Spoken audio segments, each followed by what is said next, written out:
આજ રોજ અમારું વિરોધ પ્રદર્શન સરકાર સામે હતું, કારણ કે જે આ સરકાર જે છે તાનાશાહી સરકાર જો કે કહી શકાય, તો એ પોતાના ચૂંટણી સમયે ભાજપ સરકાર બીજા રાજ્યોની અંદર ચૂંટણી જીતવા માટે અવનવા વાયદાઓ આપતી હોય છે કે જે પોતે એને મફતની રેવડી ગણાવતી હોય છે અને પોતે ને પોતે થૂકેલું જે ચાટતી હોય છે એ મુજબ બીજા રાજ્યોની અંદર વાયદાઓ આપતી હોય છે।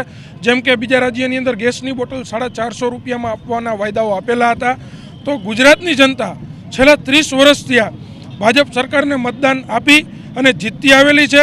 તો ગુજરાતની જનતાનો શું વાંક છે? ગુજરાતની અંદર 1100 થી 1200 રૂપિયાની અંદર ગેસ સિલિન્ડર મળતું હોય છે અને એ જ સિલિન્ડર આ ભાજપ સરકાર બીજા રાજ્યની અંદર 450 રૂપિયામાં આપવાનો વાયદો કરતી હોય છે। તો એક બાજુ ગુજરાતની જનતાને ખોળ આપવામાં આવે છે અને બીજા રાજ્યને ગોળ આપવામાં આવતો હોય એવા સરકાર તરફી બે ભાષાવાળું વલણ ચલાવવામાં આવી રહ્યું છે।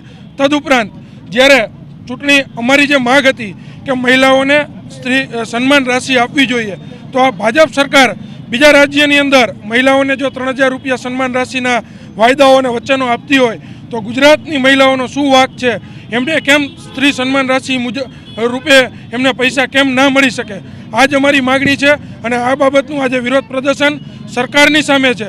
જો સરકાર અમારા આ મુદ્દા માટે સાંભળશે નહીં તો આવનારા સમયની અંદર પ્રદેશ થકી આમ આદમી પાર્ટીના પ્રદેશના નેતાઓ સાથે મળી અને ચોક્કસ ગુજરાત લેવલનું રાજ્યરૂપી આંદોલન પણ મંડાણ માંડીશું।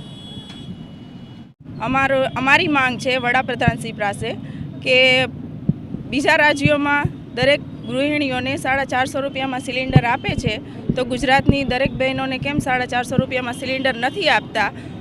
એવી અમારી માંગ છે કે દરેક બહેનોને, ગુજરાતની દરેક મહિલાઓને 450 રૂપિયામાં સિલિન્ડર અને એમને દરેક સ્ત્રીઓને સન્માન રાશિ મળે એવી અમારી માંગ છે। ગુજરાતમાં દરેક ગૃહિણીઓએ 156 બેઠકો છે જે છે ભાજપ સરકારને આપેલી છે, તો તે ગુજરાતની દરેક બહેનોને પણ ન્યાય આપે અને એમની દરેક માંગણી પૂરી કરે એવી અમારી માંગ છે દરેક બહેનોની।